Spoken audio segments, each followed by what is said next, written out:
Hi, my name is Angel Casillas, and I'm filming the reflection for video number 3, uh, for the field experience number 3. Something that I want to reflect on is, since this is the third or more conclusive video for this internship program, I will say that I did notice some linear progress for myself. I got a little bit better every single time at hosting the meetings and facilitating. I know as part of my first video, I was speaking a little bit too much, and I got feedback from my professor where she said that I have to remember that my position for these videos is to be the facilitator or to be like a dean, principal candidate, and I need to remember that.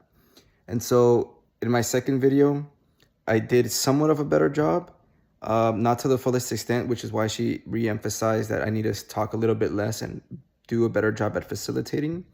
I believe that I was speaking a little bit more simply because I was bringing on a new teacher onto the team with Miss Guillen and I. And Miss Guillen, like I had mentioned before, she's a Spanish teacher that I had been working with, and she's the only other Spanish teacher. And some of the things that I had mentioned is since there's no curriculum, no textbook, or no real support in terms of having a dedicated language department. In my second video, that's why I wanted to work or identify English reading as the issue that I wanted to tackle on, and that's why I brought Mr. Maria instead of Mr. Jibbery into the second video.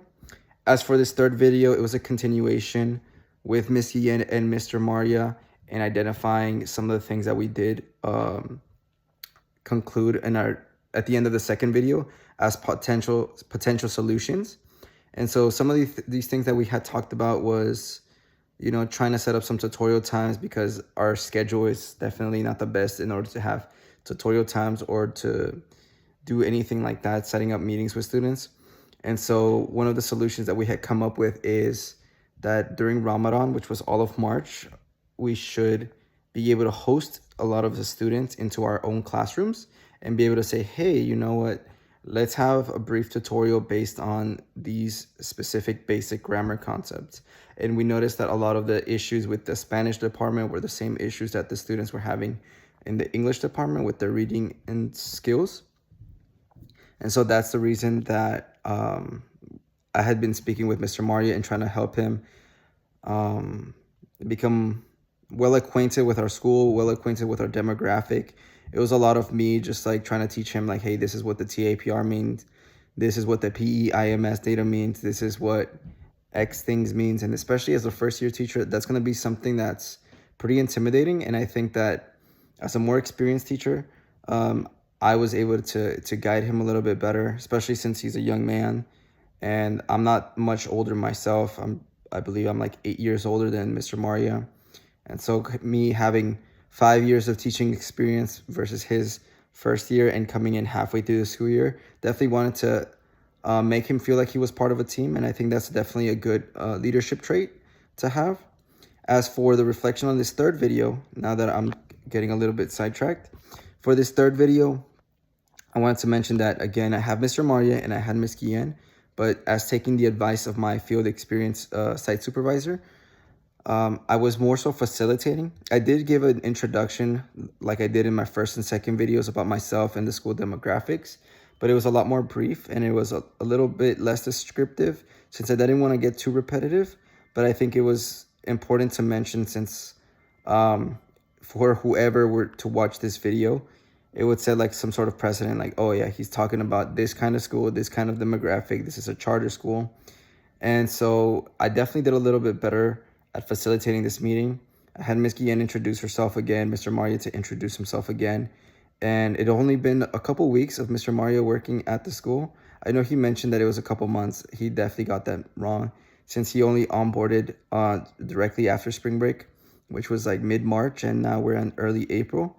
And so it only been around 2 weeks of us trying to implement some of these plans, but I do acknowledge that, he's been doing a really good job trying to facilitate the students being able to acquire some like skills. And he's definitely been like a team player trying to gain advice from us. And one of the things that I mentioned that I think I did really well in this video, besides talking less and facilitating more and asking questions, was I also took it upon myself to try to, not necessarily interrupt the other other people in my meeting, but I did briefly gesture Mr. Maria so that I could interrupt just a little bit, not to cut him off, but just to say, hey, you know what? You're bringing up an issue, and I believe this is what you should be doing. And instead of you implementing this, this, and this, me as a more experienced dean or, principal candidate, I believe that you should not be digesting this information for them. You should not be telling the students, hey, you need to do this, or I'm going to be reading for you. And I know that's something that I also took personally from my own dean, that supervises my classroom and just the elective department in general.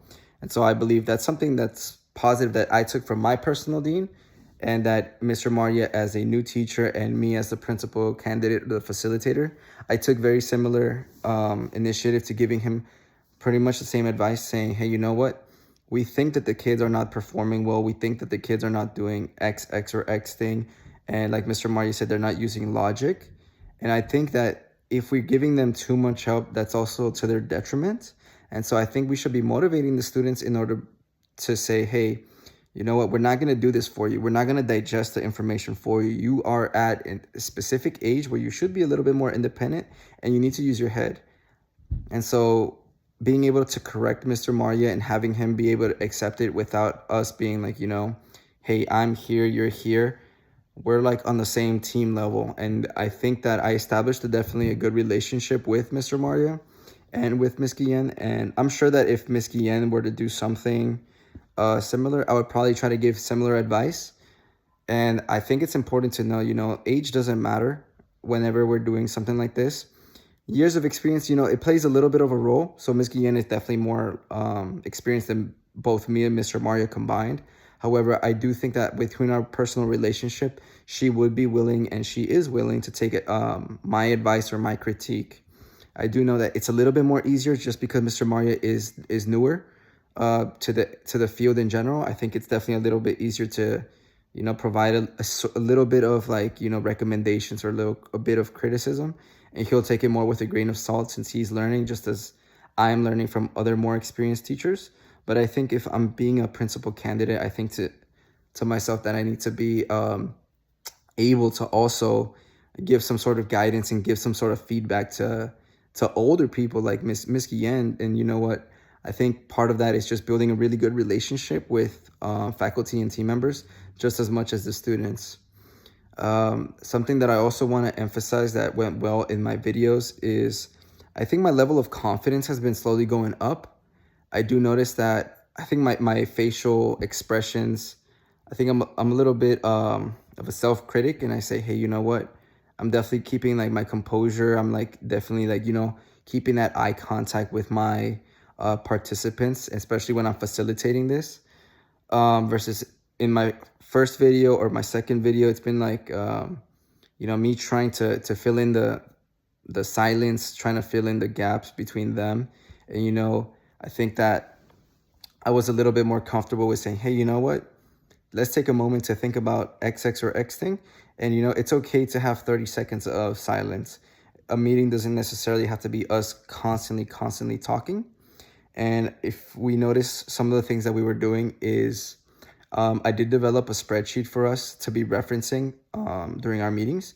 And so I'm taking notes on a live document or a live Google document.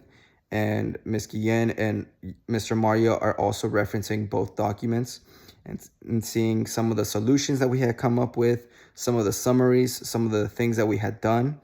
And, as being a student in the Lamar University principal certification course, I do have some experience, now developing a SMART goal, some SMART plan saying, hey, you know what? I think our goals have to be measurable. They have to be very specific. And so I think definitely condensing an issue on our second video, coming up with solutions, and then being able to facilitate a meeting on the third video has definitely been helping me become a better principal candidate. And especially with my level of confidence, my level of planning, and my level of detailing a plan or a goal, instead of just heading on to just video number one and saying, hey, you know what? Here's some data, let's analyze this, let's come up with some bullet points and then talk about them. So I think definitely it's been a little bit of an improvement. And I'm definitely, trying to reflect on the past feedback that I had gotten from my site supervisor. And so I had made a list that I had written down. And, at moments I kept reminding myself, hey, you know what, Mr. Casillas, you cannot speak, you cannot interrupt them, you cannot give suggestions right now. Wait for the other participants to discuss potential solutions. Wait for Mr. Maria to say what he needs to say. And you know what? If there's a gap or a silence, I don't have to fill it in.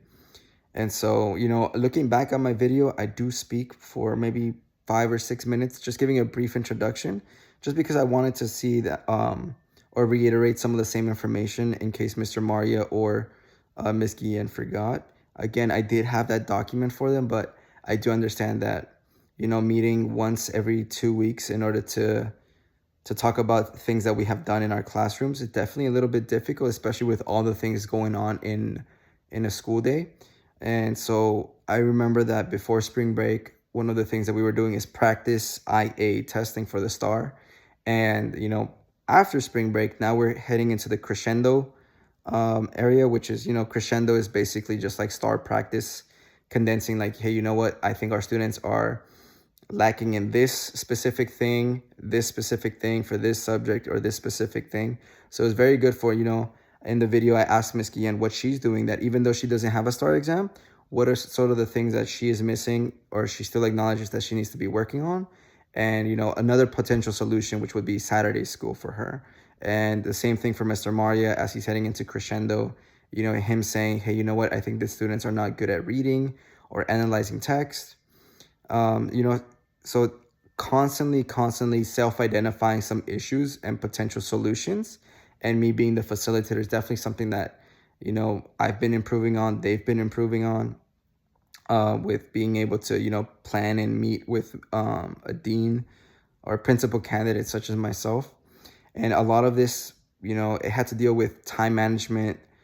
I remember that my first 2 submissions, they were late. My technology was not the best. My videos took like 35 hours to upload. And, as part of the feedback, my site supervisor say, hey, you know what, you need to be a little bit more responsible with the time management and, plan around things.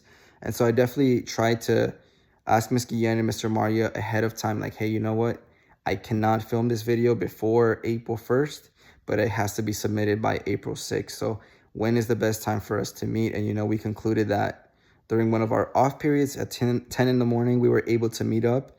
And, this is going to be the first time that I submit my video on time, which is something that I'm very thankful for, just because I was able to plan ahead of time and, develop my goals and develop a spreadsheet and facilitate a meeting.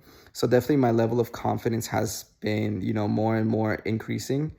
And especially with some of the other communications that I've been doing with my on-campus site supervisor, which is our principal.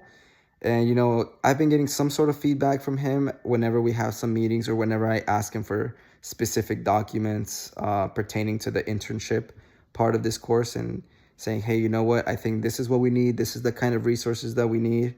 And, very recently I met with him again and I discussed some of the things that I spoke about with Ms. Guillen and Mr. Maria, and seeing, hey, you know what kind of textbooks do we need, or what kind of resources do we need for next academic school year. And so as part of, planning and, doing video number 1, video number 2, video number 3, it's always looking ahead of time. Like, even if it's for the next academic school year, it's not to say, hey, we can't salvage X or X thing by the end of this academic school year. But just looking forward ahead of time, what can we plan? Can we conclude? Who is going to be part of our team? What kind of resources are we going to have? And, at the end of the school year, I think it's very imperative that, field experience doesn't just end in video number 3. I think it's a continuous thing. And I think that's something that I mentioned, that, hey, you know what, this is not over. This academic school year, we still have like another 2 months or 1.5 months to go. And so I believe that it should be a little bit imperative that Ms. Guillen and Mr. Maria and I meet up to say, hey, you know what, based on this guidance or this solution that we came up with, the students improved in this area, or this area, so we can improve on for the next academic school year, or moving on to see if we have summer school. And so I think just part of it is acknowledging, hey, you know what? It's not just, hey, you know what? We did video 1, video 2, and video 3, and you know what? That's it. It's more so saying, hey, you know what? We're able to take some feedback. We're able to take feedback from our principal, from my site supervisor, from me as the principal candidate, to those participants, Ms. Guillen and Mr. Maria, and say, hey, you know what? This is always a learning process as much as it is for the students. The same thing it is for us. We are always going to identify a new problem. There's never going to be a perfect system, but you know, there is a perfect process, and you know, perfecting that process is part of being a good principal candidate, and I think I've definitely improved on that a lot more.